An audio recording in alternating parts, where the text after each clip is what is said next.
Iya, terima kasih Kang. Bismillahirrahmanirrahim. Assalamualaikum warahmatullahi wabarakatuh. Waalaikumsalam warahmatullahi wabarakatuh. Alhamdulillahirabbil alamin. Alhamdulillahilladzi arsala rasulahu bil huda wa dinil haq lidhirahu 'ala dini kullihi wa kafa billahi syahida. Asyhadu an la ilaha illallah wa asyhadu anna Muhammadan abduhu wa rasuluhu la nabiyya ba'dah. Allahumma sholli ala Muhammad wa ala ali Muhammad kama shallaita ala Ibrahim wa ala ali Ibrahim fil alamina innaka Hamidum Majid. Ya il hadirin taqullah haqqa tuqatihi wa la tamutunna illa wa antum muslimun. Qala Allah ta'ala fil kitabil karim. A'udzu billahi minasyaitonir rajim. Bismillahirrahmanirrahim. Wal tandur nafsun ma qaddamat liwad alayha mabadu.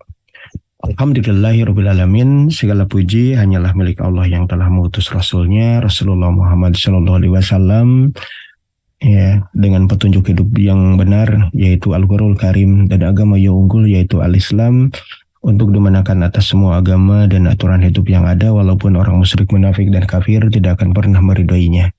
Dan hanya Allah sajalah yang menjadi saksi atas kemenangan Islam dan umatnya. Kemudian tidak lupa salawat dan salam semoga tetap tercurah limpahkan kepada Nabi Rasulullah Muhammad SAW, kepada para keluarganya, kepada para sahabatnya, dan umumnya kepada kita semuanya kaum muslim wal mukmin yang senantiasa menjadikan Islam sebagai pedoman kehidupan, dan yang senantiasa menjadikan Rasulullah SAW sebagai uswah, sebagai kudwah, sebagai suri tauladan yang baik di dalam menjalani aktivitas keseharian kita sebagai seorang muslim. Alhamdulillah ibu-ibu, bapak-bapak, ikhwan awat, ya, Majelis Ngaji Subuh TV yang senantiasa mengharap ridha Allah Subhanahu wa taala. Di kesempatan yang berbahagia ini kita dipertemukan oleh Allah Subhanahu wa taala dalam keadaan sehat walafiat, tak kurang suatu apapun, di majelis yang insya Allah dimuliakannya, yaitu di majelis ilmu, karena kita sudah sangat paham bahwasanya thalabul ilmi faridatun ala kulli muslim. Menuntut ilmu itu merupakan kewajiban bagi kita selaku kaum muslim, baik muslim laki-laki dan juga muslim perempuan. Insya Allah di ngaji subuh, ya, di pekan hari ini kita membahas berkenaan dengan tema atau judul, ya, Soekarno penyambung lidah rakyat. Ya, ini sebuah pertanyaan begitu, ya, apakah benar Soekarno ini merupakan penyambung lidah rakyat, sebagaimana yang kalau diperhatikan lebih lanjut, ya, buku yang terbit, ya, buku yang terbit sekira tahun 1966, ya, beberapa saat setelah terjadinya kudeta, ya, ini 30 September tahun 1965. Judulnya adalah Bung Karno Penyambung Lidah Rakyat Indonesia, ya, karya Cindy Adams. Buku ini merupakan buku terjemahan, ya, yang terbit di Amerika, ya, karya penulis yang sama, Cindy Adams, yang berbicara berkenaan dengan biografinya Bung Karno yang terbit dalam edisi bahasa Inggris, terbit tahun 1965. Judulnya adalah Soekarno and Autobiography as Told to Cindy Adams. Ya, judulnya itu adalah Soekarno, ya, sebuah autobiografi, ya, sebagaimana yang diceritakan kepada Cindy Adams. Namun ketika penerbitan dalam edisi bahasa Indonesianya setahun berikutnya, tahun 1966, Bung Karno, ya, dan juga penulisnya dan juga pihak penerbit yang diwakili oleh penerbit Gunung Agung itu bersepakat untuk mengganti judulnya, ya. Kalau judul aslinya kan Soekarno and Autobiography as Told to Cindy Adams.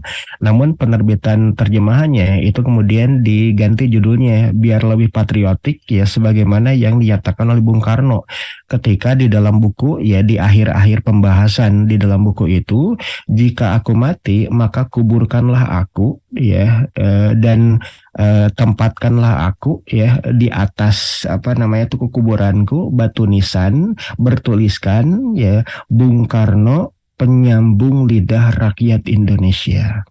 Maka dari itulah kemudian judul buku penerbitannya dalam edisi terjemahan dalam bahasa Indonesia yang terbit tahun 1966 itu kemudian diganti namanya menjadi Bung Karno Penyambung Lidah Rakyat Indonesia.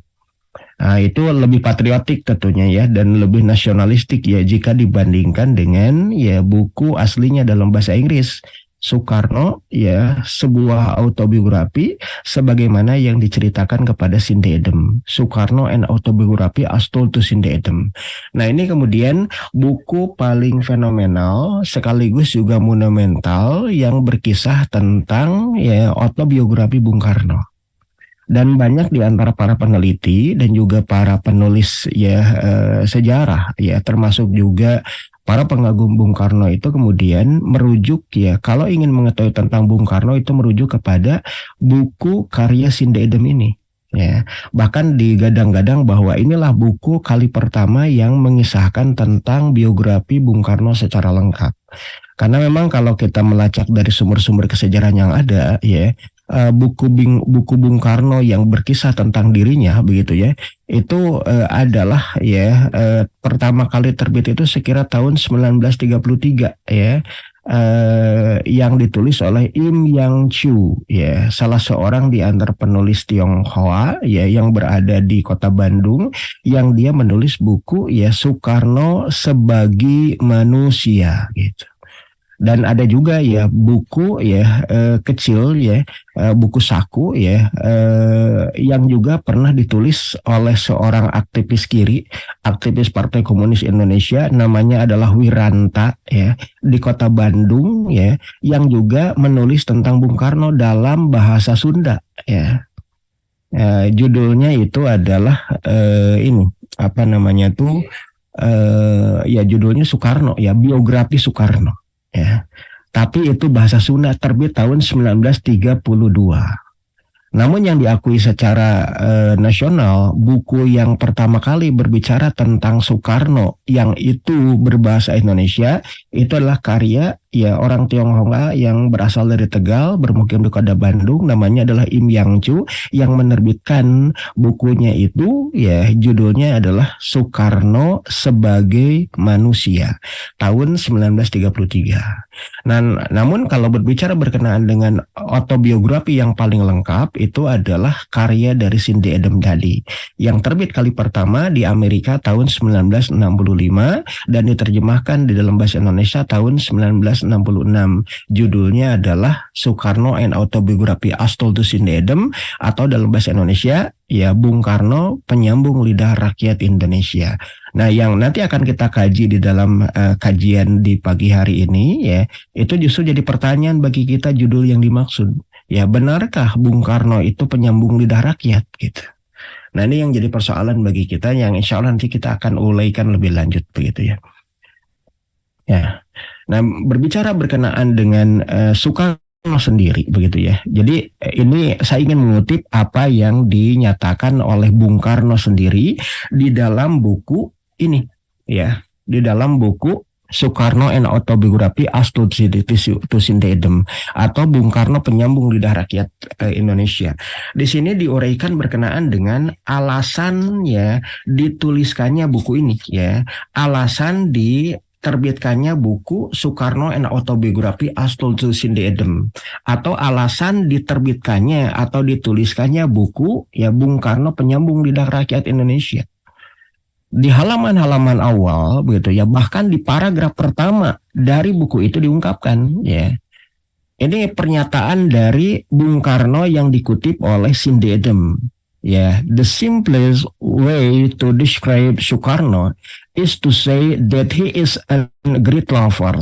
He loves his country, he loves his people, he loves women, he loves art, and best of all, he loves himself. Ini pernyataan Bung Karno yang dikatakan kepada Sinde Edem. Artinya apa? Artinya Bung Karno sendiri menyatakan ya dengan pernyataan yang sangat tegas dan jelas. Ya. Secara singkat, secara ringkas untuk mendeskripsikan Soekarno, maka katakanlah bahwa dia, yaitu Bung Karno, bahwa dia adalah great lovers. Dia adalah sang pencinta. He loved his country. Dia mencintai negaranya. He loved his people. Dia mencintai rakyatnya. He loves women. Dia mencintai para wanita. He loves art. Dia mencintai seni.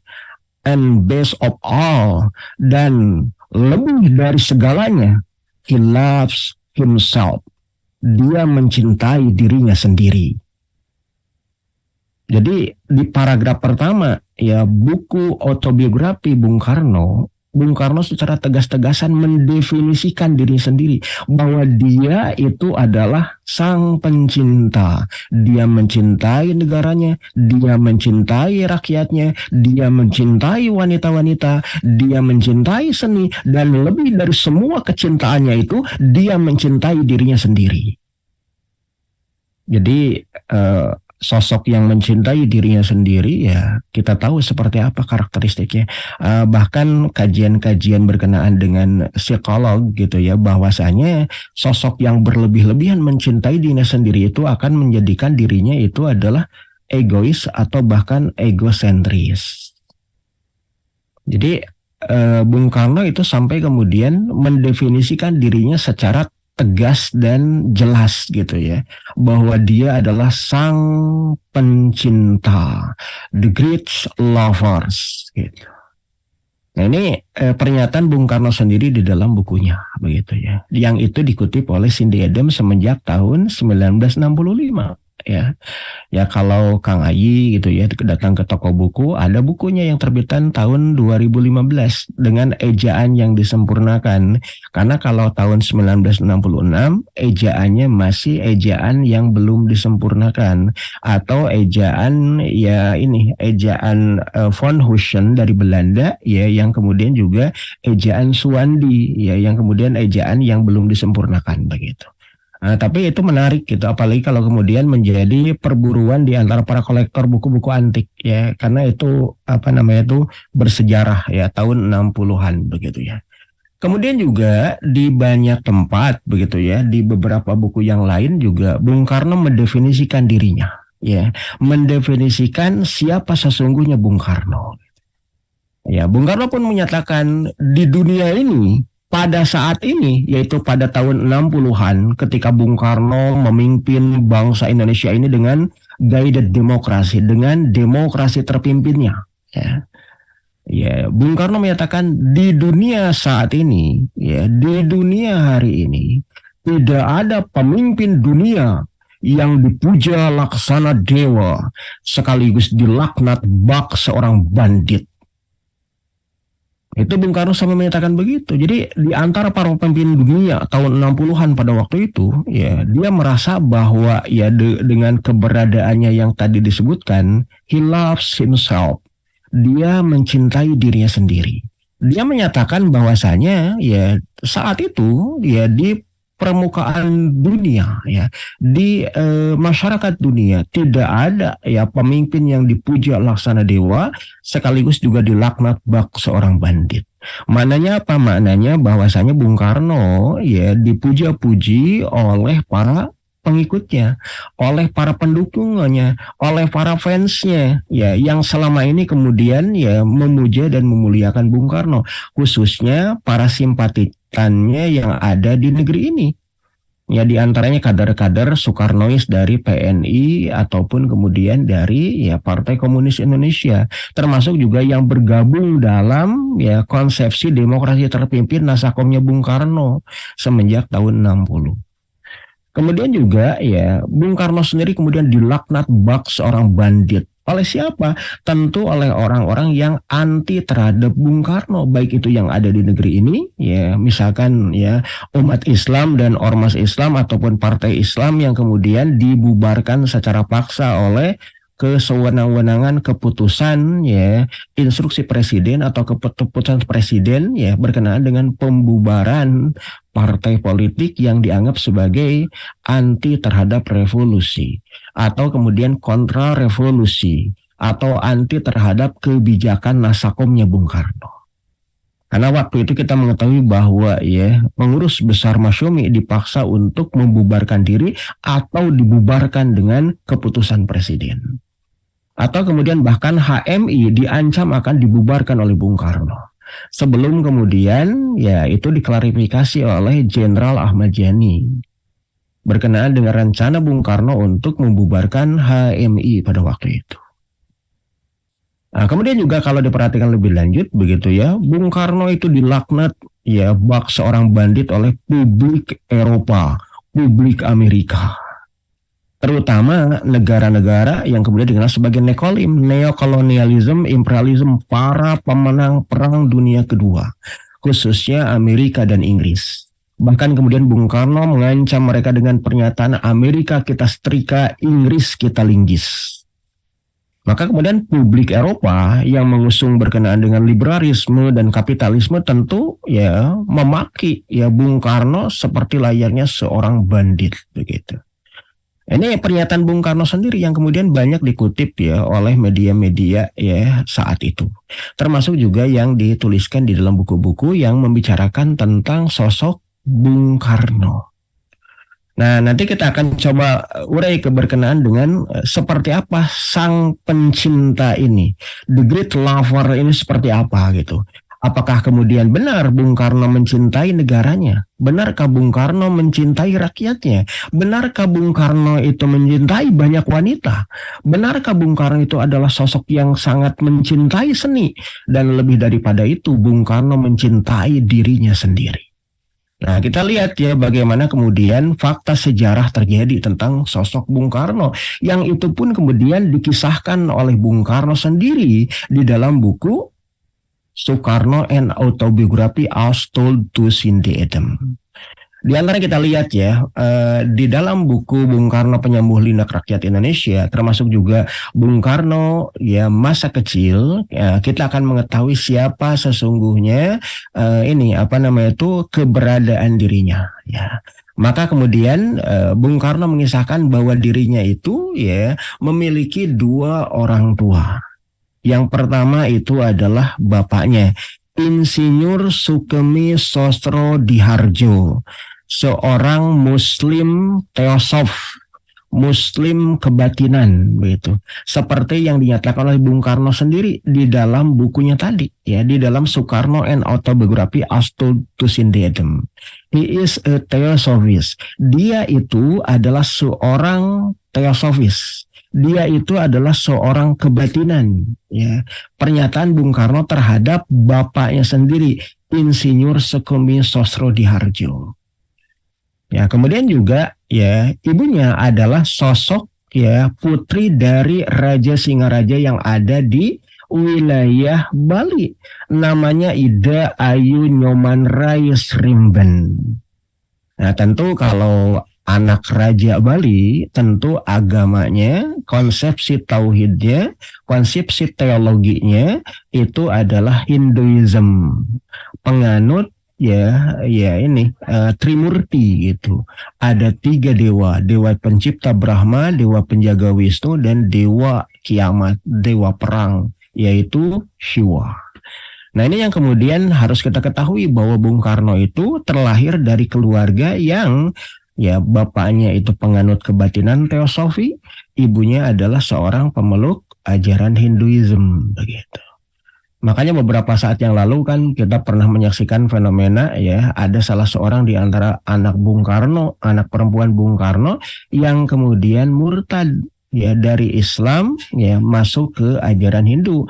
Nah, wajar karena ibunya sendiri ya, ibu dari Bung Karno atau nenek dari ya anak Bung Karno tadi itu adalah penganut agama Hinduism.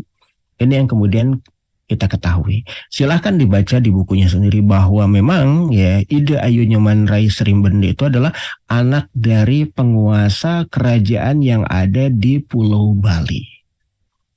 Ini harus kemudian diketahui oleh kita. Dan Bung Karno sendiri itu lahir pada pagi hari menjelang terbitnya fajar pada tanggal 6 Juni tahun 1901 yang memberikan gambaran terbitnya fajar terang baru bagi negeri Indonesia.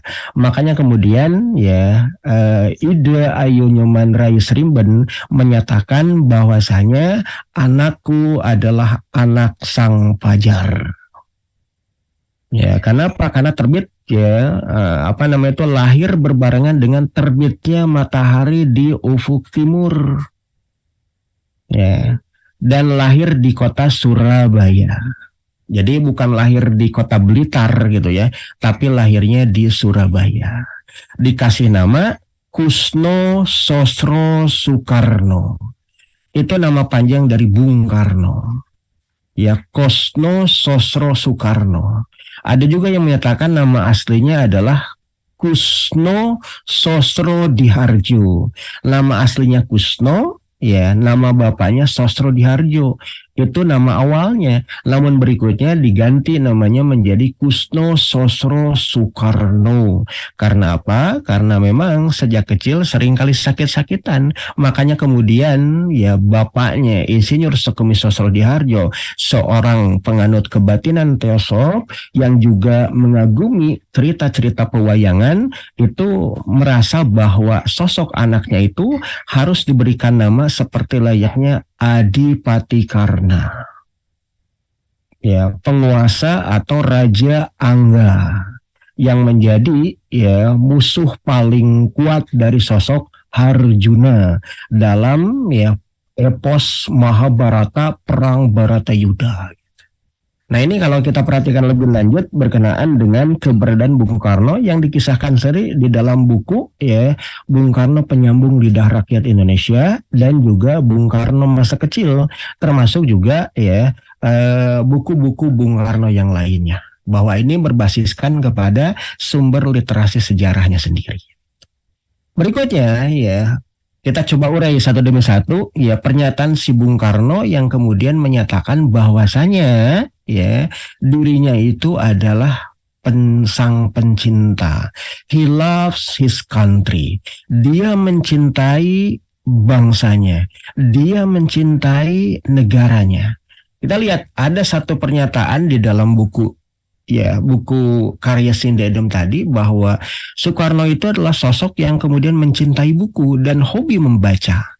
Bahkan ketika Bung Karno sekolah di HBS Surabaya, Houri Burger School, atau sekolah menengah yang ada di Surabaya, Bung Karno itu kemudian kerap kali mendatangi perpustakaan Theosophical Society atau ya komunitas masyarakat teosofi yang itu didirikan oleh ya loji ya orang-orang yang kemudian terkoneksi dengan Freemasonry atau tarekat mason bebas yang kemudian juga bergerak secara ya kajian-kajian kebatinan dalam bentuk Theosophical Society. Dan mereka setiap loji yang ada di berbagai kota yang ada di Indonesia pada waktu itu, baik itu yang ada di Surabaya, di Batavia, di Bandung ya, ataupun kemudian di Semarang, termasuk juga yang ada di Sumatera, Kalimantan, Sulawesi, setiap komunitas Vrijmetselaarij atau Freemasonry atau Almasunia atau tarekat mason bebas, mereka mendirikan ruang-ruang dan juga balai-balai pertemuan. Namanya adalah loji besar atau loji agung. Dan di setiap loji agung itu mereka membentuk apa yang kemudian dikenal sebagai Theosophical Society atau komunitas masyarakat kebatinan atau teosofi. Nah, di situ mereka juga mendirikan keberadaan dari perpustakaan. Dan Bung Karno selama di Surabaya ketika sekolah di HBS itu kerap kali mendatangi perpustakaan Theosophical Society milik Loji Agung yang ada di kota Surabaya yang dimiliki dan diinisiasi oleh karangan Vrijmetselaarij Belanda. Pertanyaan bagi kita, kenapa kemudian Bung Karno ya bisa leluasa ya mengunjungi perpustakaan Theosophical Society yang ada di Surabaya? Beliau menyatakan bahwasanya dalam bukunya itu karena apa? Karena bapaknya adalah penganut kebatinan. Insinyur Sukemi Sosro Diharjo itu adalah salah seorang di antara anggota dari Theosophical Society. Jadi dia Bung Karno bisa kemudian meminjam dan membaca sepuasnya buku-buku terkait dengan teosofi dan pemikiran-pemikiran asing ya dari barat, dari Belanda dan juga dari dunia barat pada umumnya untuk diakses secara cuma-cuma, karena Bung Karno adalah putra dari Insinyur Sukemi Sosro Diharjo yang merupakan penganut kebatinan, penganut teosofi. Bahkan MC Rickleff di dalam The Modern History of Indonesia atau Sejarah Modern Indonesia, MC Rickleff menyatakan bahwasanya Insinyur Sukemi Sostrodihardjo, bapak dari Bung Karno, adalah salah seorang di antara 15 orang anggota Masunia, anggota Tarekat Mason Bebas, anggota Freemasonry atau Freemasonry yang berasal dari Hindia Timur atau Hindia Belanda. Dan pendapat ini pun kemudian dikutip juga oleh Babe Ridwan Saidi bahwasanya Bung Karno ayah dari Bung Karno, Insinyur Sukemi Sostrodihardjo, itu adalah salah seorang di antara anggota Freemasonry. Termasuk juga ini Profesor Dr. Theo Steven, penulis buku Freemasonry di Hindia Belanda sampai Indonesia 1762 1962. Diungkap pula keberadaan dari Insinyur Sukemi Sostrodihardjo sebagai anggota Freemasonry. Nah, ini yang kemudian terjadi. Dan Bung Karno di dalam buku Soekarno and Autobiography Astolfus Yundendem, Bung Karno, penyambung lidah rakyat Indonesia, menyatakan bahwa ketika aku sekolah di HBS, kerap kali aku mendatangi perpustakaan teosofi yang ada di Surabaya. Karena bapakku adalah juga anggota teosofi. Dan disitulah kemudian aku, kata Bung Karno, terbiasa membaca buku-buku berbagai ide yang datangnya dari luar Indonesia. Aku bisa belajar dengan pandangan-pandangan pemikiran-pemikiran asing seperti Karl Marx, kemudian juga John Locke, Jean-Jacques Rousseau, kemudian Benjamin Franklin begitu ya. Kemudian juga George Washington, Thomas Jefferson, dan para pemikir asing lainnya. Yang mayoritas diantaranya itu adalah tokoh-tokoh dan juga mereka yang merupakan para ilmuwan, cendekiawan, dan juga negarawan yang mereka semuanya adalah terkoneksi dengan Freemasonry dunia. Ya wajar, karena apa? Karena perpustakaannya pun adalah perpustakaan milik kalangan Freemasonry yang ada di Hindia Belanda di kota Surabaya. Maka buku-buku yang dihimpunnya itu pun adalah buku-buku pemikiran yang berasal dari kalangan Freemasonry sendiri.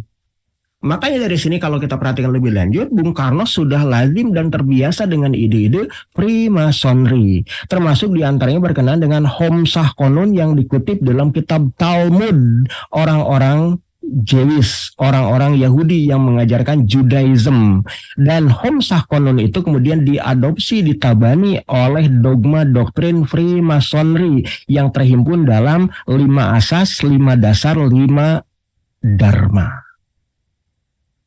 Atau kita mengenai sebagai 5 sila hari ini. Jadi sudah kemudian lazim diketahui bahwa ide-ide yang dimaksud itu diusung dan juga dipropagandakan oleh kalangan Freemasonry atau Tarekat Mason Bebas.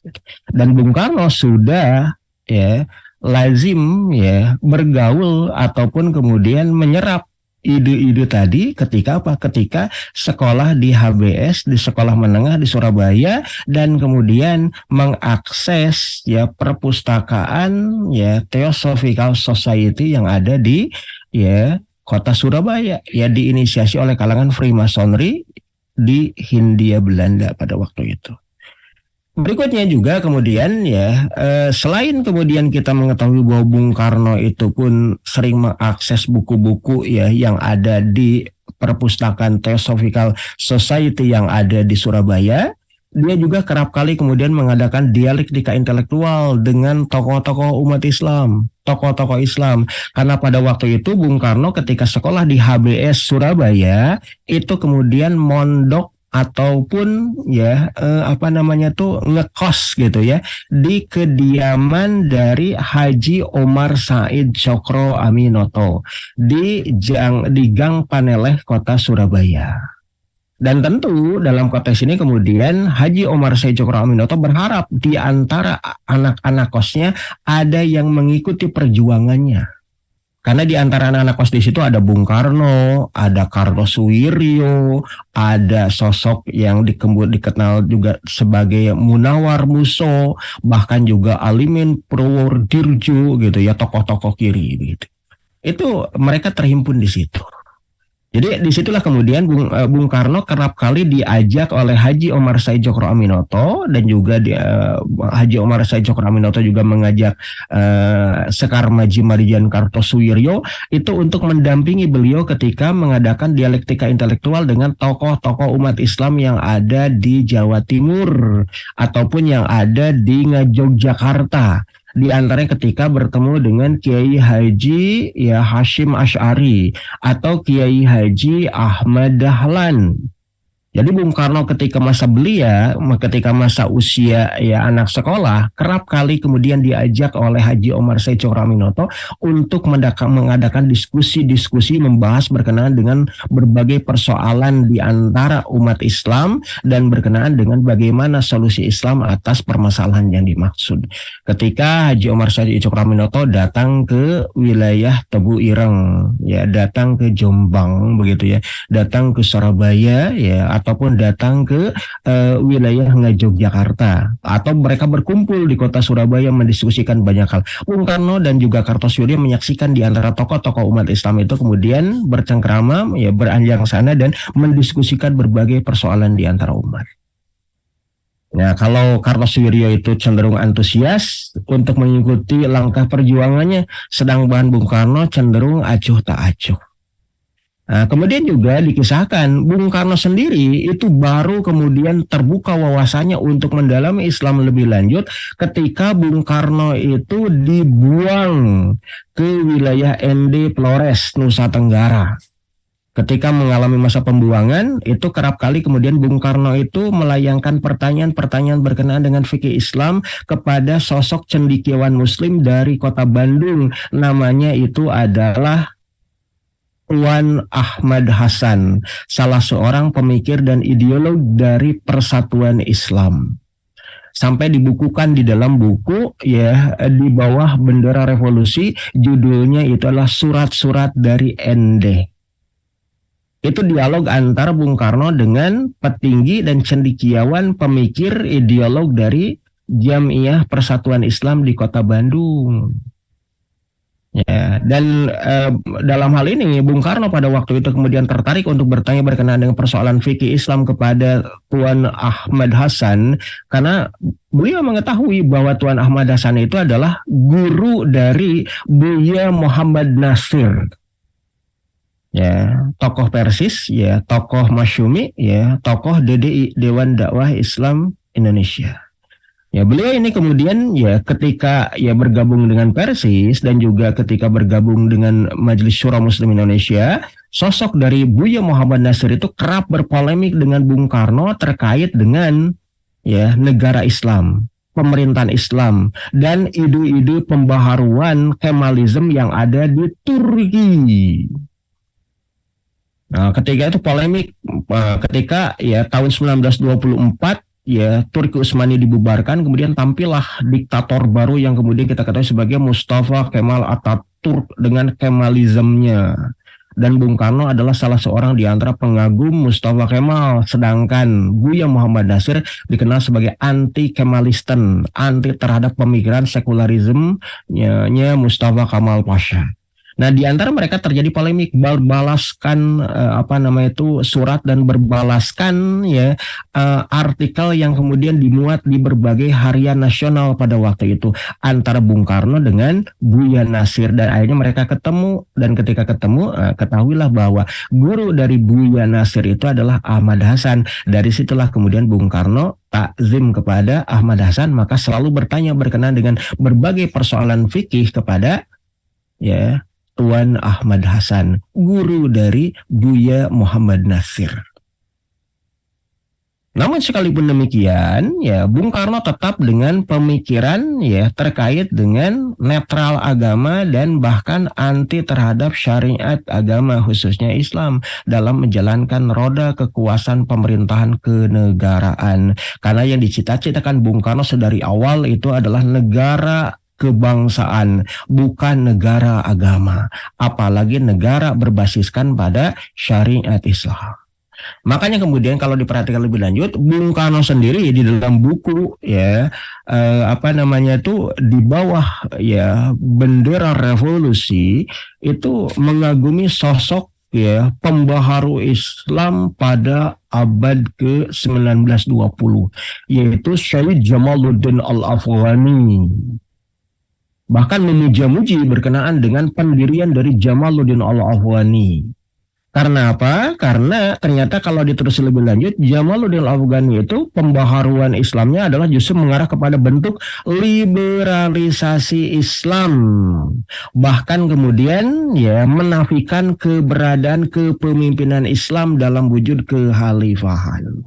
Karena apa? Jamaluddin Al-Afghani itu kalau kita telusuri sejarahnya, itu anti terhadap pan-islamismenya Sultan Abdul Hamid II sebagai khalifah kaum muslim pada waktu itu. Bahkan kemudian Jamaluddin Al-Afghani itu yang kemudian menggulirkan konsepsi pan-islamisme baru sebagai antitesis dari pan-islamismenya khalifah. Kalau khalifah atau Sultan Abdul Hamid II, konsepsi pan-islamismenya itu adalah ittihadi Islam, yang mananya persatuan Islam di bawah kepemimpinan dari ya khalifah. Sedangkan Jamaluddin Al-Afghani ya pan-islamismenya itu adalah ya Jamiah Islamiyah atau solidaritas dunia Islam ya melawan ya penjajahan barat. Ya tanpa kemudian ya memedulikan atau menistayakan keberadaan kepemimpinan Islam dalam wujud kekhalifahan.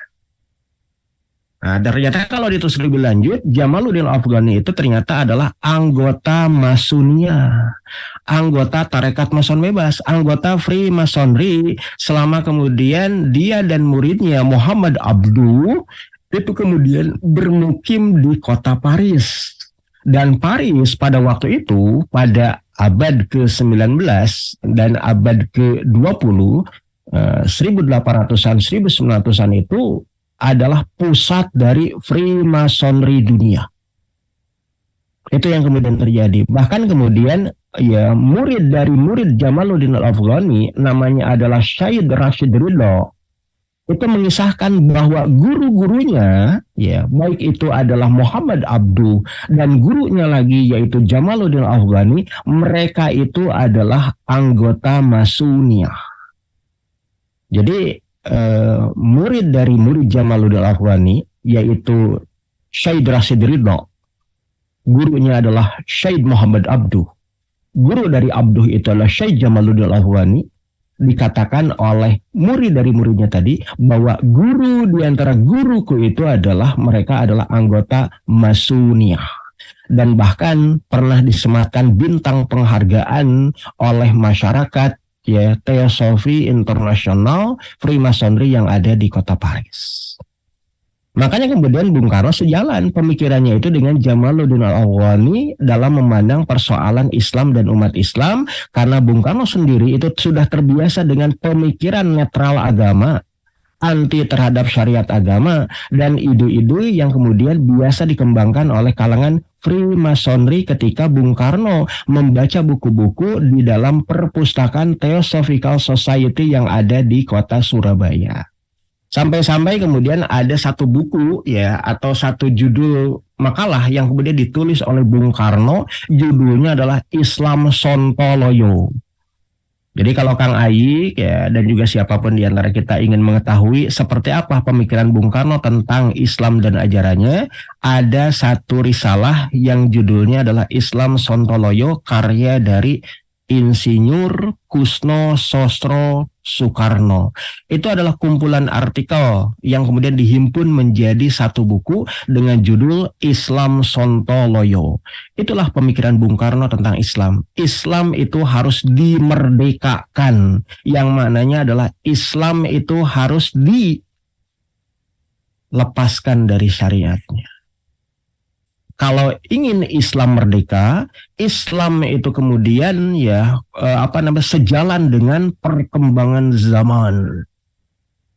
Nah, jadi yang Sontoloyo itu adalah ketika umat Islam itu kemudian terbelenggu dengan kekolotan, kejumudan, atau kemudian kejaman kekhalifahan gitu. Ini yang kemudian dinyatakan oleh Bung Karno. Silakan aja dibaca bukunya, begitu ya.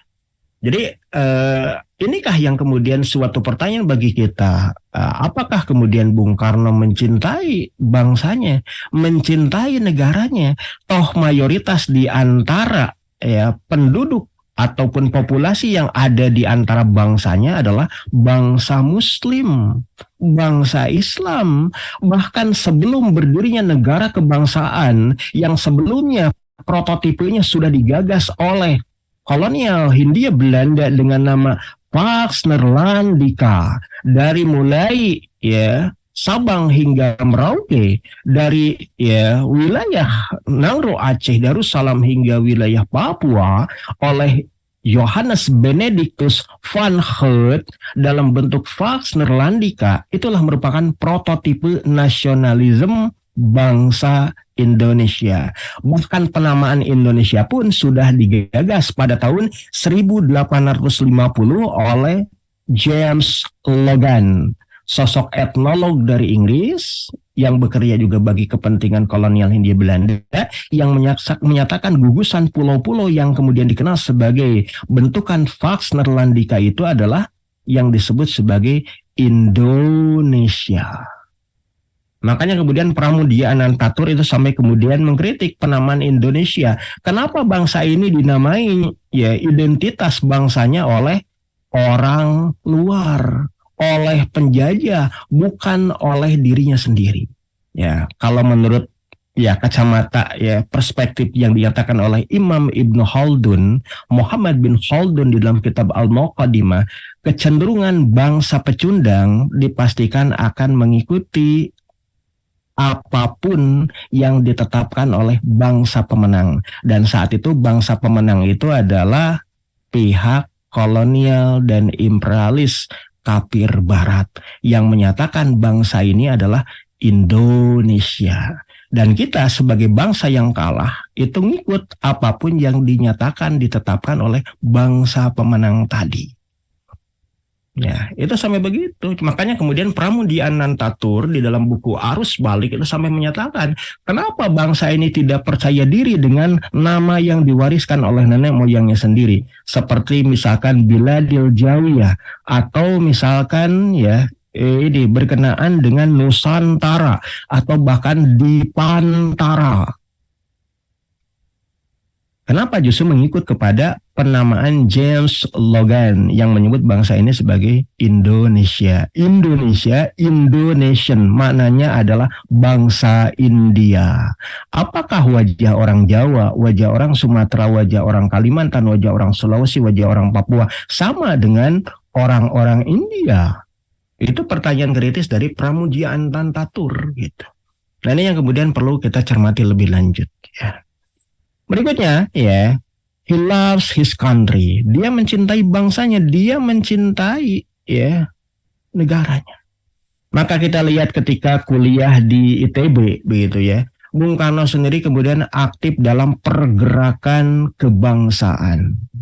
Bahkan demi untuk aktif dalam gerakan kebangsaan itu, Bung Karno sendiri sampai kemudian itu berani tega menceraikan istri pertamanya, yaitu Utari Cokro Aminoto. Siti Utari Cokro Aminoto itu merupakan putri satu-satunya dari Haji Omar Said Cokro Aminoto. Di dalam buku Bung Karno Penyambung Lidah Rakyat Indonesia, Bung Karno sendiri mengakui Kenapa kemudian dia menceraikan ya Ibu Utari? Ya, karena apa? Sedari awal tidak ada rasa ya berahi gitu. Tidak ada hasrat ya untuk apa? Untuk bercinta-cintaan dengan putri dari Haji Omar Said Cokro Aminoto itu. Karena apa? Putri dari Haji Omar Said Cokro Aminoto itu dianggap masih kecil. Bahkan pernikahannya kemudian dimana juga sebagai kawin gantung. Nah, sebelum itu kemudian berlalu, maka Bung Karno mengembalikan Siti Utari Cokroaminoto kepada bapaknya di Surabaya. Bung Karno sendiri itu kemudian menyibukkan diri dalam aktivitas pergerakan kebangsaan di kota Bandung. Nah, pada waktu itu kalau kita perhatikan lebih lanjut juga dikembalikannya Siti Utari itu alasan yang dikemukakan oleh Bung Karno di dalam bukunya tadi yang juga ditujukan kepada ya ibunya Ida Ayu Nyoman Srimben tadi bahwasanya dia menceraikan Utari karena ada bentuk kekhawatiran kami antara mertua dengan menantu, antara menantu dengan mertua akan terjadi ya bentrok kepentingan, akan terjadi ya pertarungan ideologi dan ide pemikiran. Karena kami memilih ya national movement ya sebagai jalur perjuangan, sedangkan mertuaku yaitu Haji Omar Said Cokroaminoto itu setelah menggenggam Islam sebagai jalan dan juga metode perjuangan.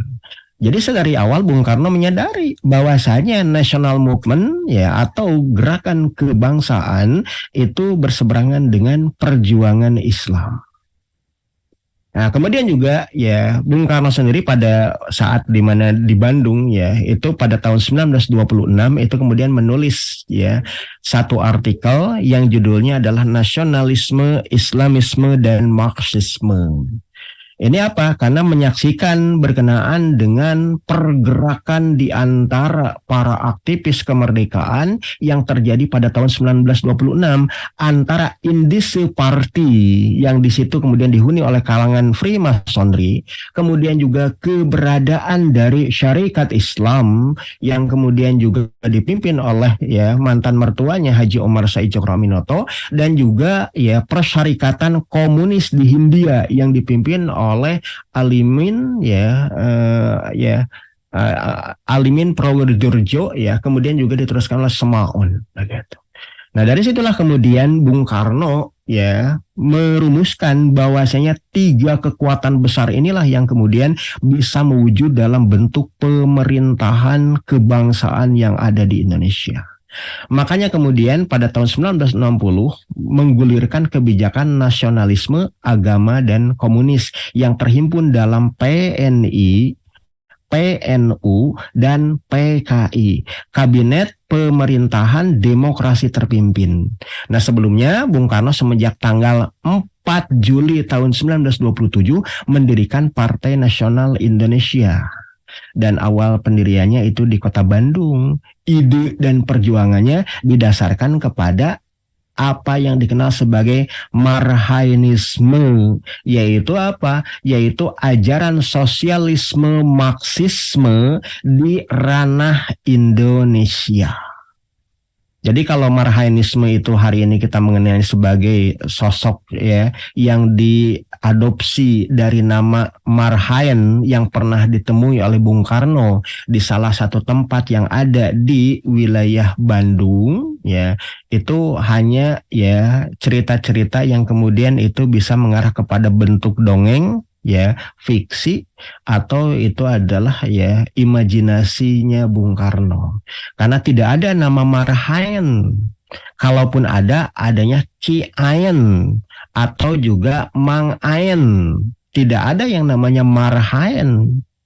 Nah, itu sebagaimana penuturan dari keluarga Marhain sendiri. Nama kakek kami itu bukan Marhain, tapi Ki Ayen. Ya, jadi itu yang kemudian ini jadi sesuatu yang kemudian ada something di situ. Ini yang kemudian dinyatakan juga oleh para sejarawan bahwa tidak ada namanya Marhain, ada juga ada ya Mang Ayen atau Ki Ayen gitu ya. Berikutnya kemudian ya untuk menunjukkan bahwa Bung Karno mencintai bangsanya, dia juga kemudian ketika ditangkap oleh pihak kolonial Hindia Belanda, ya, ketika akhirnya kemudian dihadapkan ke sidang pengadilan Lanrad yang ada di Kota Bandung pada sekira tanggal 18 Agustus tahun 1830, Bung Karno kemudian menyusun pidato pembelaan dirinya yang kemudian judulnya adalah Indonesia Menggugat. Indonesia Menggugat itu ya ditujukan kepada pemerintah kolonial Hindia Belanda bahwasanya bangsa Indonesia, bahkan TNI di dalamnya, bahkan yang kemudian ya rakyat Indonesia yang dipimpin oleh Bung Karno pada waktu itu, para pengikutnya, itu mengingatkan berkenaan dengan bahwasanya bangsa ini akan menuju gerbang kemerdekaannya. Bahkan kemudian Bung Karno sudah kemudian meramalkan ya memiliki visi jauh ke depan bahwasanya bangsa Indonesia itu akan memasuki gerbang kemerdekaannya ketika imperialisme barat dan imperialisme timur itu kemudian bentrok di lautan teduh. Ketika bentrok kekuatan imperialisme barat melawan imperialisme timur di lautan teduh itu kemudian akan mengguncang lautan hingga rantai-rantai belenggu yang mengikat bangsa kami dengan rantai imperialisme dan kolonialisme itu akan hancur dan kami akan berdiri sebagai bangsa yang keluar dari penindasan, keluar dari imperialisme kolonialisme menjadi bangsa yang berdiri sebagai bangsa yang merdeka. Nah itu visi ataupun ya sosok kenegarawanan Bung Karno ketika membela dirinya dan membela bangsanya ketika ya di dalam sidang Lanrad pada waktu itu, Indonesia Menggugat. Dan kita tahu bahwa imperialisme barat itu diwakili oleh sekutu yaitu Amerika. Imperialisme timur itu diwakili oleh kubu fasis bala tentara Nippon Dainihong. Lautan teduh itu adalah lautan Pasifik. Pada tahun 30 Bung Karno sudah meramalkan bahwasanya Nippon yang mewakili imperialisme timur dan juga Amerika yang mewakili imperialisme barat itu akan bentrok di lautan Pasifik. Dan kecamuk perang yang terjadi akan menghantarkan bangsa Indonesia ya keluar dari ya penjajahan dan berdiri sebagai bangsa yang merdeka. Buktinya memang benar. Dan di situ Bung Karno ketika merumuskan itu juga harus bekerja sama atau berkolaborasi dengan salah satu di antara dua pihak yang berseteru. Dan pilihan Bung Karno pada waktu itu berkolaborasi dengan Nippon.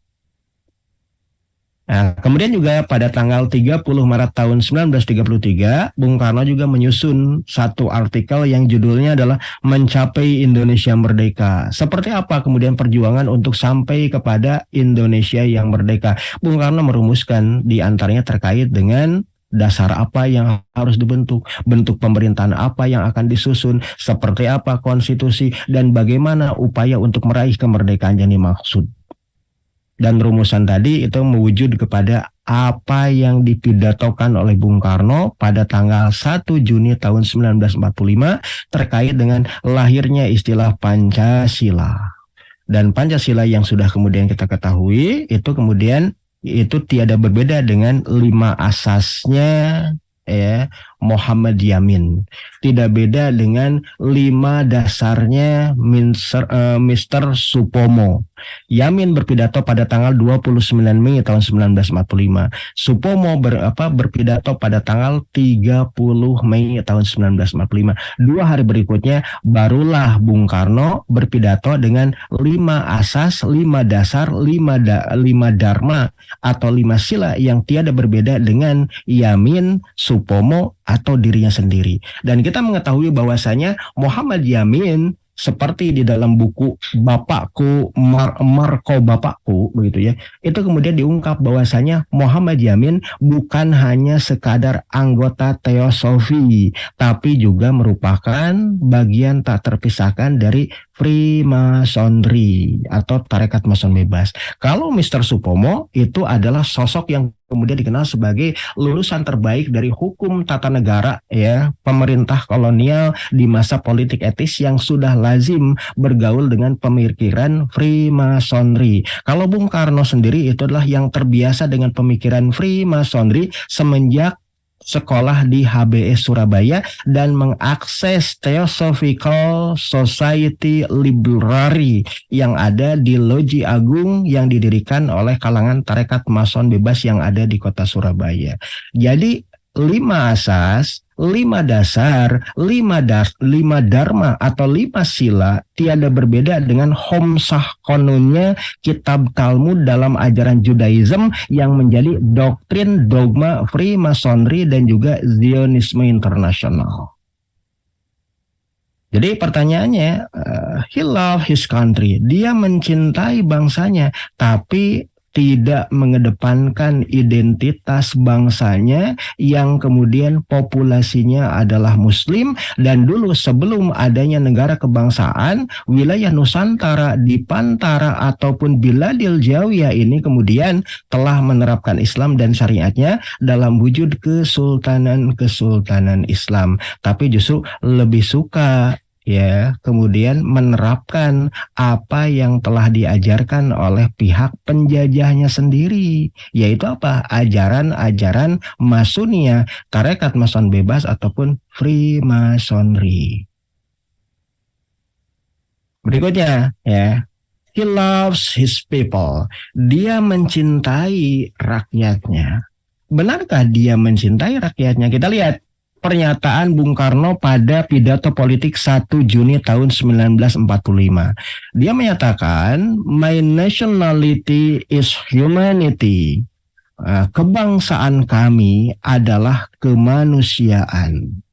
Nah, ini pernyataan dari Mahatma Mohandas Gandhi, salah seorang negarawan dari pemerintahan modern India.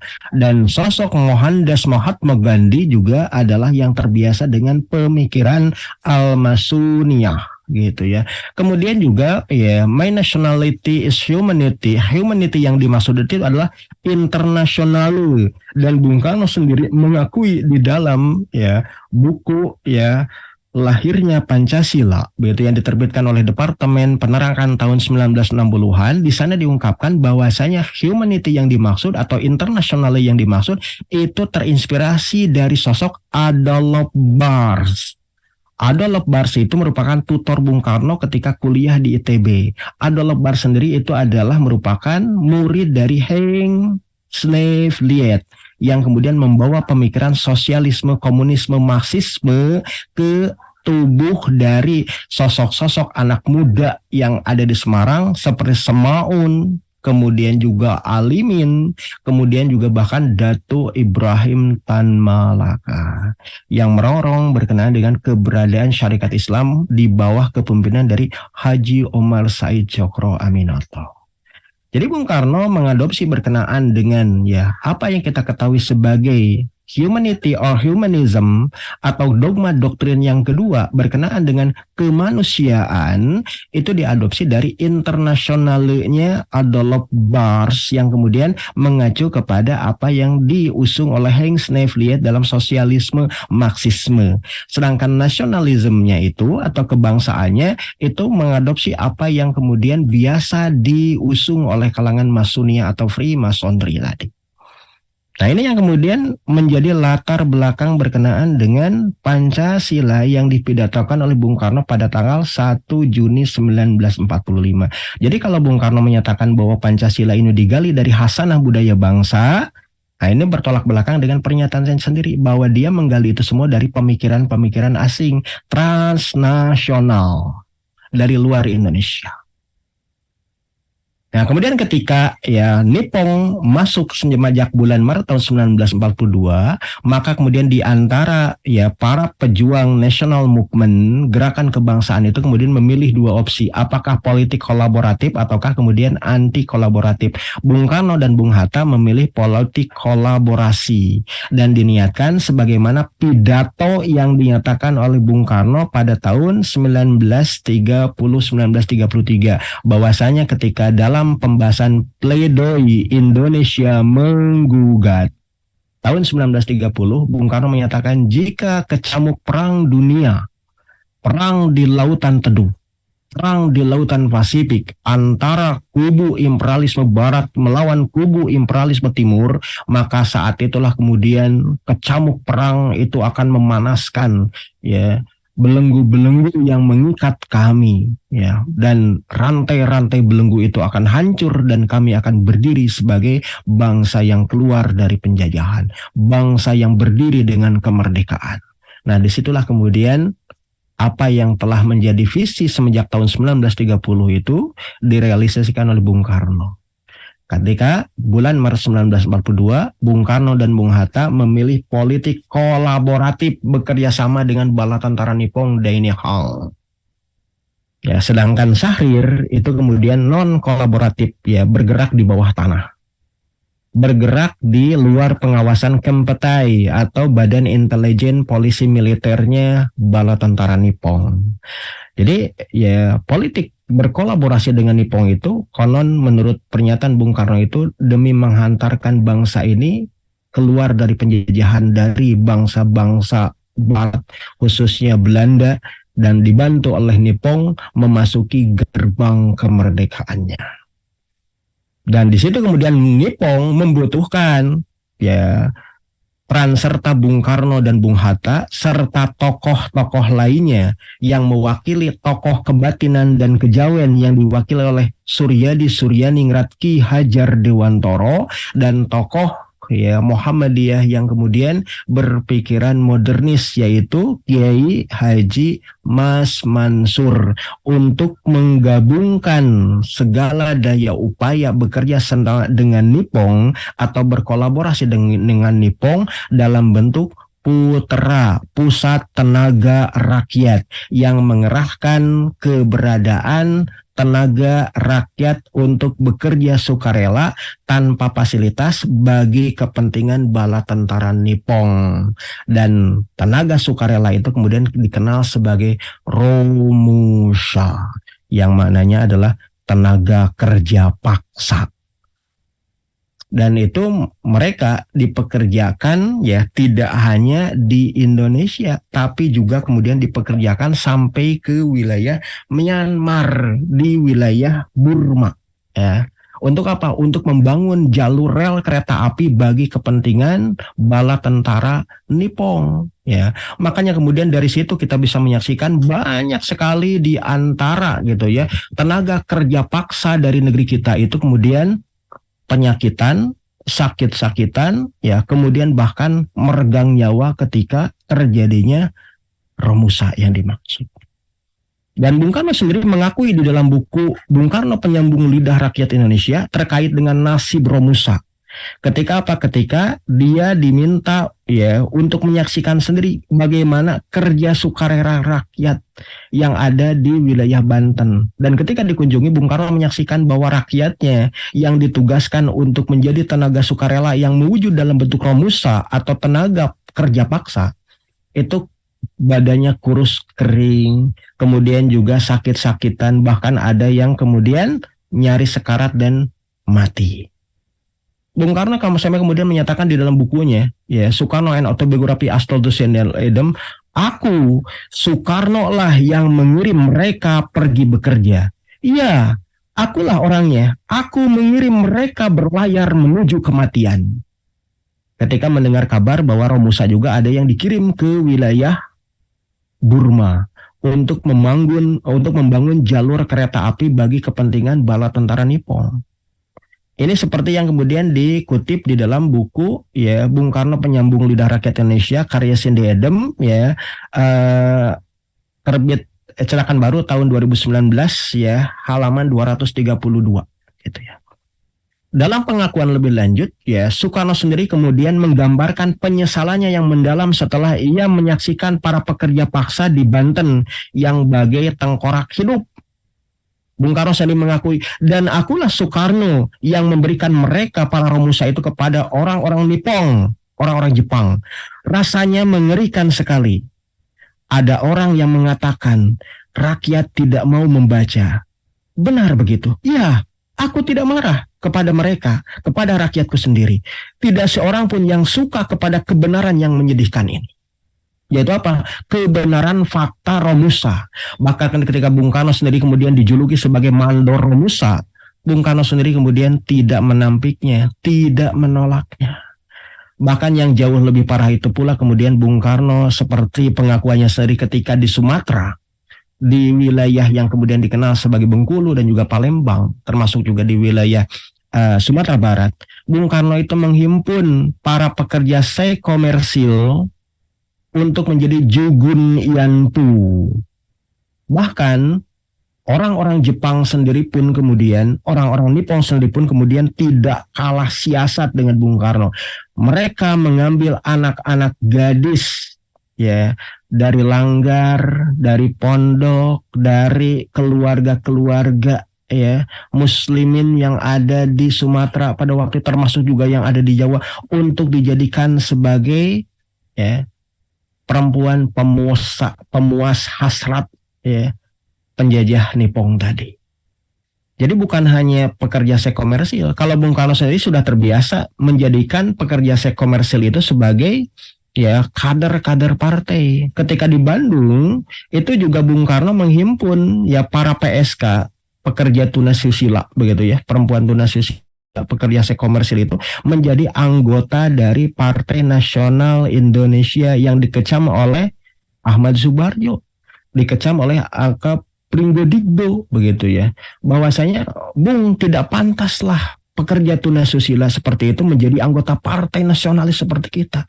Dan Bung Karno berdalih bahwasanya mereka bisa menjadi mata dan kupingku ketika mereka bekerja ya di tempat mereka biasa menjajakan diri, mereka tentu akan mendapatkan para pelanggan dari kalangan pejabat-pejabat kolonial, dari kalangan orang-orang Belanda, dan dari para PSK atau WTS tadi kami mendapatkan informasi, kami mendapatkan berita yang bisa mengecam berkenaan dengan kebijakan kolonial. Bahkan mereka bisa merayu di depan istri-istri para pejabat tadi ketika mereka bertemu di jalan. Maka para pejabat kolonial itu akan dipermalukan ketika datang atau jalan-jalan bersama keluarganya atau dengan istrinya atau koleganya, tiba-tiba bertemu dengan perempuan-perempuan binal tadi. Mereka akan menggodanya. Ya, maka mereka akan dipermalukan dan itu menjadi kekalahan psikis bagi kalangan kolonial. Itu Bung Karno begitu terbiasa ya, itu memanfaatkan keberadaan dari orang-orang yang kemudian diposisikan sebagai para pekerja ya di ini ya di komplek-komplek pelacuran. Itu juga diungkap di dalam buku Bung Karno Penyambung Lidah Rakyat Indonesia. Pertanyaan bagi kita, he love his people. Dia mencintai rakyatnya. Atau kenyataannya juga kemudian bisa menyaksikan dalam fakta sejarahnya Bung Karno ya itu juga mengorbankan ya rakyatnya, mengorbankan bangsanya dengan Romusa. Dan Bung Karno ini tidak menampik, tidak menolak. Iya dan iya gitu, bahwa akulah yang bertanggung jawab, akulah yang mengirim mereka pada kematian gitu. Itu di buku Bung Karno Penyambung Lidah Rakyat Indonesia. Berikutnya ya, he loves women. Dia mencintai para wanita gitu ya. Di dalam buku Bung Karno Penyambung Lidah Rakyat Indonesia karya Cindy Adams, Soekarno and Autobiography as Told to Cindy Adams, dikatakan bahwasanya Bung Karno itu adalah sosok Don Juan atau playboy dari kalangan bumi putra, dari kalangan kulit sawo matang yang mampu menaklukkan noni-noni Belanda, menaklukkan ya anak-anak gadis Belanda. Di sekolahnya, baik itu ketika sekolah di Blitar, sekolah di di Surabaya, ataupun kemudian sekolah di kota Bandung. Ya, Don Juan yang mahir bercinta itu salah satu di antara judul artikel yang disajikan di dalam edisi khusus majalah Tempo terkait dengan Bung Karno. Kenapa? Karena mampu memikat dan menaklukkan ya noni-noni Belanda. Ya tercatat ada beberapa noni Belanda yang kemudian takluk hati dan jiwanya oleh Bung Karno. Di antaranya pacar pertamanya itu ada sosok yang kemudian disebut sebagai ya Rika Melhuisen.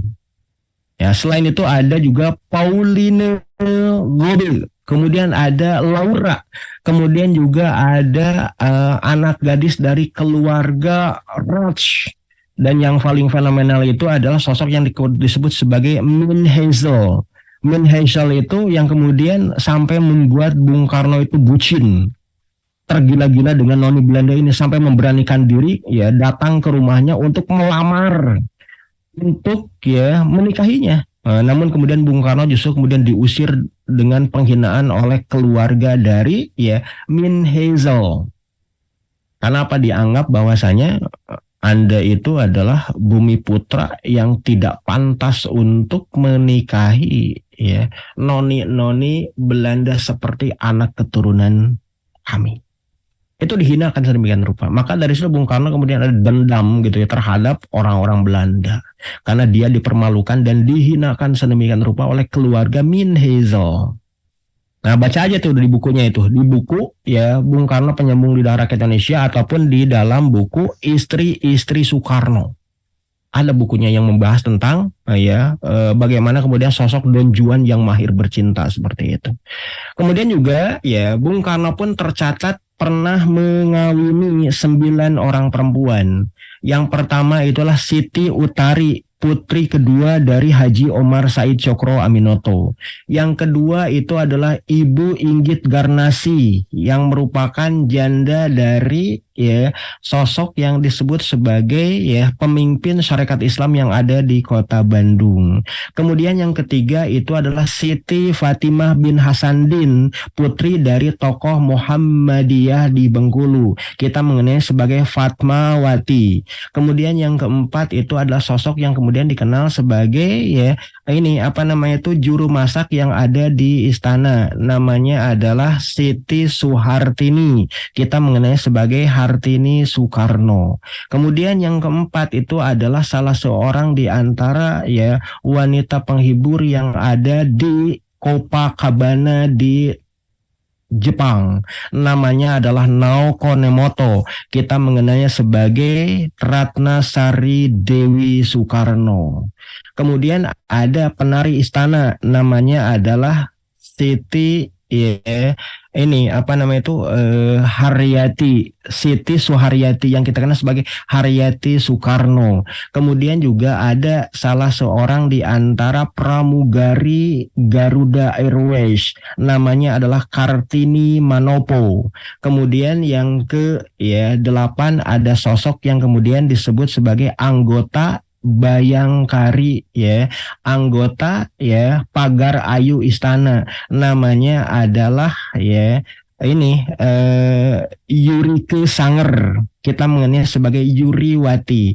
Kemudian yang terakhir ada anak SMA yang bergabung dalam Pagar Istana, Pagar Ayu ya, anggota Bayangkari, yang kemudian dikenal sebagai Heldi Jafar. Itu 9 orang perempuan yang kemudian pernah dikawini oleh Bung Karno.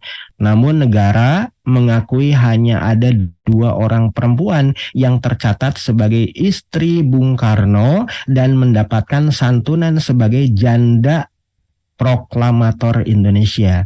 Yang pertama itu adalah Hartini Soekarno, ibu dari Taufan Soekarno dan Bayu Soekarno Putra. Kemudian yang kedua itu adalah Dewi Soekarno atau Naoko Nemoto, ibunda dari Kartika Sari Soekarno Putri atau Karina, yang orang Jepang. Jadi 2 orang janda Soekarno ini yang kemudian diakui oleh negara dan mendapatkan santunan sebagai janda proklamator atau janda mantan presiden. Nah, kalau Fatmawati gimana? Fatmawati itu kemudian akhirnya tidak diakui oleh negara. Karena apa? Karena semenjak Bung Karno masih berkuasa pun, ketika Bung Karno ya berpoligami, menikahi istrinya yang keempat yaitu Siti Suhartini atau Hartini, itu Fatmawati atau Siti Fatimah binti Hasanuddin meninggalkan istana kepresidenan di Jakarta. Kenapa? Dia menolak suaminya ta'adud, poligami. Maka sejak itulah kemudian Bung Karno dengan Fatmawati dinyatakan pisah rumah, pisah tempat tinggal, pisah ranjang. Maka status hukum Islam itu menyatakan bahwa secara fikih itu sudah kemudian pernikahannya itu kemudian ya telah ya dibatalkan begitu. Jadi itu yang kemudian terjadi gitu. Jadi artinya apa? Dari situ perceraian terjadi walaupun tidak ada surat talak ataupun surat cerai ataupun ya pihak pengadilan yang mengabsahkan bahwasanya antara Bung Karno dengan Siti Fatimah atau Fatmawati bercerai, tidak ada. Tapi ketika Fatmawati meninggalkan istana, maka itu dinyatakan bahwa Fatmawati tidak lagi menjadi first lady, tidak lagi menjadi permaisuri utama di istana presiden begitu. Maka sejak itu tidak ada ya first lady yang ada di istana negara gitu. Kecuali Siti Hartini yang ada di istana negara Bogor. Ya, yang dikunjungi oleh Bung Karno setiap ya Jumat malam hingga Senin pagi begitu. Berikutnya, ini ada kesaksian dari Ibu Inggit Garnasih yang kurang lebih selama 20 tahun menjadi satu-satunya perempuan yang ada di sisi Bung Karno. Semenjak Bung Karno ya ngekos di tempat tinggalnya sampai Bung Karno dibuang ke wilayah Bengkulu dan Bung Karno jatuh cinta lagi kepada Siti Fatimah binti Hasanuddin, salah seorang di antara ya pengurus ya Persyarikatan Muhammadiyah yang ada di wilayah Bengkulu. Ibu Inggit Garnasih menyatakan bahwasanya ya si Engkus itu maksudnya adalah Kusno Sosro Soekarno. Si Engkus ya entong dipercaya dina masalah sajarah mah. Soalnya loba ngawadulna ya, tapi lamun si Engkus ya ngomongkeun soal awewe ya dipastikan bener ayana. Da si Engkus mah jagoan masalah awewe mah. Itu kesaksian Ibu Inggit Garnasih kepada siapa? Kepada Ce Popong. Ketika Ce Popong dari Partai Golkar itu ingin mengetahui berkenaan dengan sejarah marhainisme dan ide-ide pemikiran Bung Karno dengan bertanya kepada Ibu Inggit Garnasih di Kota Bandung. Nah, nanya tentang marhainisme itu jawab seperti itu. Ulah percaya kasih Engkus dina soal sejarah mah da si Engkus mah loba ngawadulna. Karena apa, marhainisme itu nggak ada sebetulnya. Jadi sosok marhain yang diceritakan, digembar-gemborkan, diopinikan oleh Bung Karno itu tidak ada. Yang ada itu adalah Kang Aen, Ki Aen atau Mang Aen. Nah ini nama panjangnya adalah Aen Suteja. Di mana orang jadi marhain gitu. Bisa jadi Kang Aen dihubung-hubungkan dengan Marxismenya Karl Heinrich Marx. Jadilah Aen menjadi marhain. Makanya benar apa yang dikatakan oleh Ibu Inggit ke Cipopong. Tong percaya. Si Engkus mah loba ngawadulna. Tapi lamun masalah awewe, nah si Engkus jagoanana. Makanya kemudian majalah ya Tempo di dalam buku di dalam edisi khususnya itu menyatakan bahwasanya Bung Karno itulah Don Juan yang mahir bercinta. Karena mampu menaklukkan noni-noni Belanda sekaligus juga pernah mencatatkan dirinya menikahi setidak-tidaknya tercatat 9 orang perempuan yang ditaklukkan ya hati dan perasaannya oleh Bung Karno. Makanya benar, he loves woman, benarlah dia adanya. Dia telah mencintai banyak perempuan. Nah, berikutnya, he loves art, dia mencintai seni. Ya. Nah, Bung Karno itu mengusung filosofi le art for le art yang diusung oleh kalangan Masuniyah, oleh kalangan para seniman liberal yang menyatakan bahwasanya seni itu adalah untuk seni, sastra itu adalah untuk sastra, budaya itu untuk budaya, bukan seni untuk dakwah, budaya untuk Islam. Atau misalkan sastra untuk umat, enggak ada istilah itu. Yang ada adalah le art for le art. Seni itu adalah untuk seni. Makanya yang kemudian diusung itu adalah berkenaan dengan faham kebebasan. Makanya kemudian cultural liberalism atau kemudian budaya ya liberal itu kemudian mengemuka. Makanya kemudian dalam konteks ini kemudian kita bisa menyaksikan Bung Karno itu ya sebagai sosok insinyur dan arsitek gitu ya. Dia membangun istana dan infrastruktur berskala internasional. Bahkan kemudian menghiasi istana itu dengan patung dan lukisan-lukisan telanjang. Bahkan kemudian Istana Negara di masa kepemimpinan Bung Karno pada tahunnya 60-an awal begitu ya, itu menerbitkan ya koleksi ya lukisan dan patung-patung Bung Karno. Saya merhatiin dari 5 buku ya koleksi lukisan dan patung-patung Bung Karno, bisa dibilang mungkin lebih dari 60% itu memberikan gambaran lukisan dan patung-patung telanjang. Karena apa? Filosofi yang diusung oleh Bung Karno berkenaan dengan cinta seninya itulah le art pour le art. Seni itu adalah untuk seni. Bahkan salah seorang di antara istri Bung Karno, yaitu Ratna Sari Dewi atau Naoko Nemoto, salah seorang ya wanita penghibur di Copacabana di Jepang dulu. Ini pernah kemudian menerbitkan buku ya, photobook ya, buku foto yang itu judulnya adalah Madame de Sugar. Yang itu kemudian memperlihatkan foto-foto telanjangnya Ibu Dewi Soekarno ya, Ratna Sari Dewi, Naoko Nemoto, itu telanjang begitu ya, dan itu dikatakan itu adalah seni begitu ya, foto seni, fotografi seni, dan bahkan Ibu Dewi itu sampai menyatakan jika seandainya suamiku Soekarno mengetahui bahwa aku istrinya menerbitkan fotobook menggambarkan berkenaan dengan keindahan ini, maka dia pasti akan mendukungnya dan mengapresiasinya gitu. Karena apa? Ibu Dewi tahu karakter suaminya tadi, yaitu yang mengusung konsepsi seni untuk seni, le art pour le art. Nah ini yang kemudian terjadi. Jadi Bung Karno itu mencintai seni yang seperti itu, seni ala Barat, Western oriented, Western minded. Jadi kalau kita mengatakan bahwa sastra untuk dakwah, seni untuk Islam dan lain sebagainya, enggak ada gitu dalam cara pandang Bung Karno, bahwa Bung Karno sendiri menyatakan le art pour le art, seni itu adalah untuk seni. Terbukti dari koleksi patung dan juga lukisan Soekarno, ada 5 jilid. Silahkan Kang Ayi cari di pasaran. Harganya itu luar biasa. Paling murah juga 5 juta untuk 5 jilid buku yang dimaksud.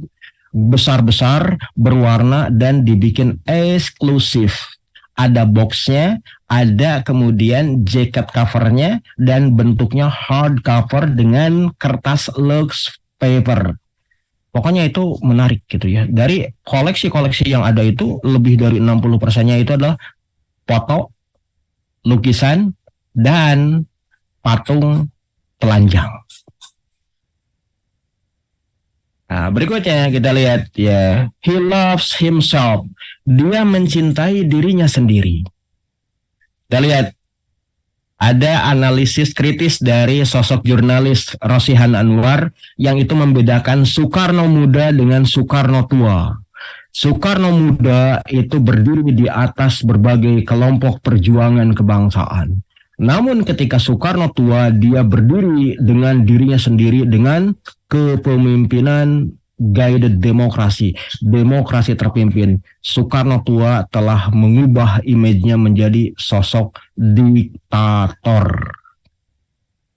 Itu kata Rosihan Anwar, sosok jurnalis yang kemudian menganalisa secara kritis terkait dengan pendirian sikap politik Bung Karno. Ketika muda masih kemudian aspiratif dengan pergerakan di antara ya kawan-kawan politik dan juga ya seteru-seteru politiknya.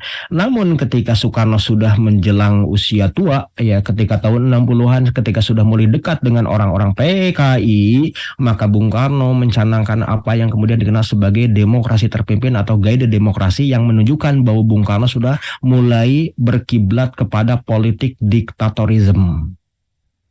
Bahkan kemudian apa yang dikatakan oleh Rosihan Anwar ini pun kemudian dibenarkan oleh Cindy Adem, penulis buku Soekarno An Autobiography as Told to Cindy Adem, ataupun Bung Karno Penyambung Lidah Rakyat Indonesia karya Cindy Adem, di dalam bukunya yang kedua. Jadi pasca dekret 5 Juli 1959 dan Bung Karno mencanangkan guided demokrasi atau konsepsi yang berporoskan kepada Nasakom, nasionalis agama dan komunis, mewakili dari PNI, PNU, dan PKI, Itu Cindy Adams itu menulis bukunya yang kedua.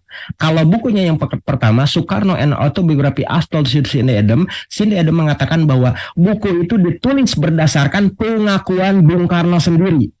Sedangkan buku yang kedua ini, My Friend the Dictator, Sahabatku adalah seorang diktator, itu adalah buku yang ditulis menurut cara pandang aku sendiri sebagai penulis, bukan pengakuan Bung Karno, tapi didasarkan kepada apa yang aku saksikan.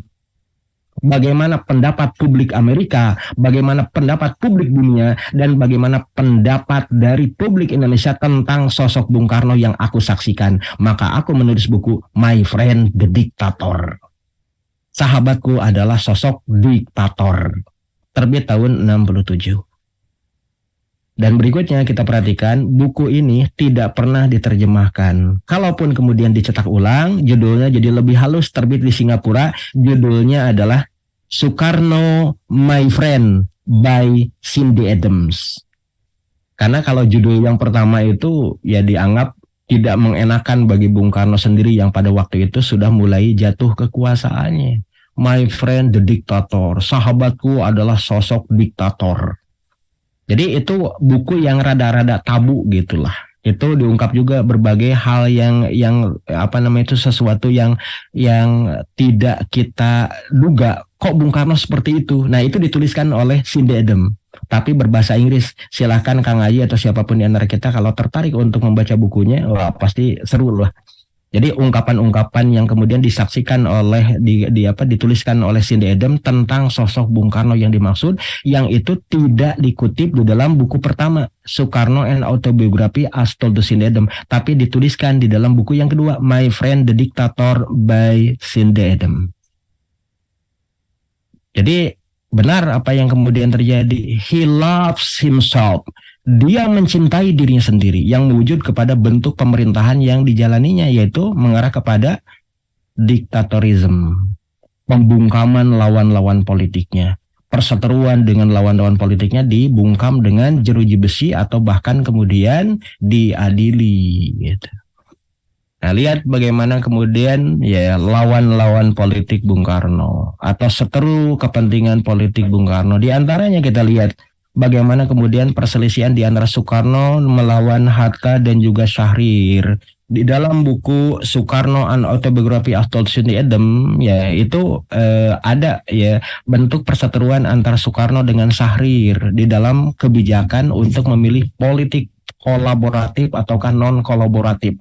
Kemudian juga kenapa kemudian Hatta meninggalkan kursi wakil presiden ya semenjak adanya dekret Presiden 5 Juli. Karena Bung Hatta menyaksikan bahwa Bung Karno sudah mulai jalan sendiri, tidak lagi mau bekerja sama dengan Hatta. Makanya Hatta kemudian menyerahkan kedudukannya sebagai wapres, dan sejak itu kemudian Bung Karno ya bersolok karir sebagai penguasa. Dia tidak butuh wakil presiden, yang dia butuhkan itu adalah wakil perdana menteri. Ada Waperdam 1, Waperdam 2, Waperdam 3. Tapi semua dikendalikan oleh Bung Karno, pemimpin besar revolusi. Maka dari situ kemudian Bung Hatta meninggalkan kursi kuasa sebagai wakil presiden karena dianggap Bung Karno sudah suka main sendiri. Berikutnya kemudian juga ya Soekarno melawan para politisi Islam, dari mulai ya sosok Buya Muhammad Nasir, kemudian Burhanuddin Harahap, kemudian Syafruddin Prawira Negara, bahkan kemudian sosok Buya Hamka dan juga tokoh-tokoh umat Islam yang lain yang kemudian disidangkan di dalam pengadilan, bahkan kemudian dijeruji besi tanpa adanya proses pengadilan. Itu yang kemudian terjadi. Bahkan kemudian membubarkan pengurus besar Masyumi pada masa di bawah kepemimpinan ya Kiai Haji Prawoto Mangkusasmito pada tahun 1960. Ya, kemudian juga mengancam untuk membubarkannya HMI atas provokasi dari PKI gitu ya. Yang kemudian di situ ada pemuda rakyat yang sering kali berseteru dengan HMI di dalam gelanggang politik di antara para aktivis mahasiswa dan pemuda begitu ya. Dan kemudian juga kita mengetahui bagaimana kemudian konflik kepentingan ya seteruan politik antar Soekarno dan Soeharto. Dan akhirnya melalui Gestapo dan Gestok, akhirnya kemudian Pak Harto berhasil ya menghabisi karir politik dari Soekarno.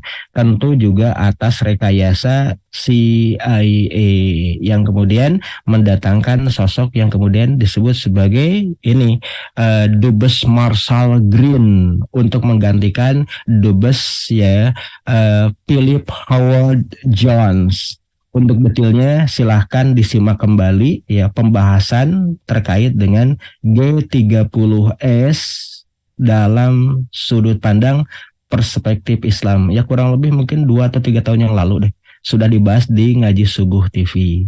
Nah ini yang kemudian terjadi ya. Bagaimana kemudian Bung Harno itu kemudian karir politiknya itu dihabisi oleh Pak Harto. Sekaligus juga Pak Harto pintar bagaimana kemudian menumpulkan pengaruh Bung Karno di tengah-tengah masyarakat. Yaitu apa? Bung Karno itu kan singa podium. Bung Karno itu selalu tampil mengemuka dengan pidato-pidatonya yang membahana.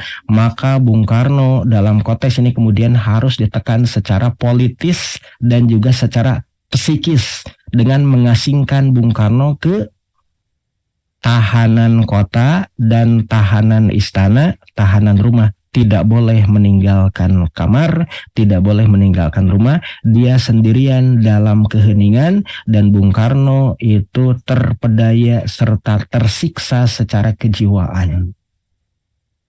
Ya, itu akhir hidup Bung Karno di bawah rezim Orde Baru yang baru tumbuh pada waktu itu. Ya silakan aja dibaca ya berkenaan dengan buku-buku yang mengisahkan berkenaan dengan perseteruan antara Bung Karno dengan Pak Harto. Nah terakhir hari ini kita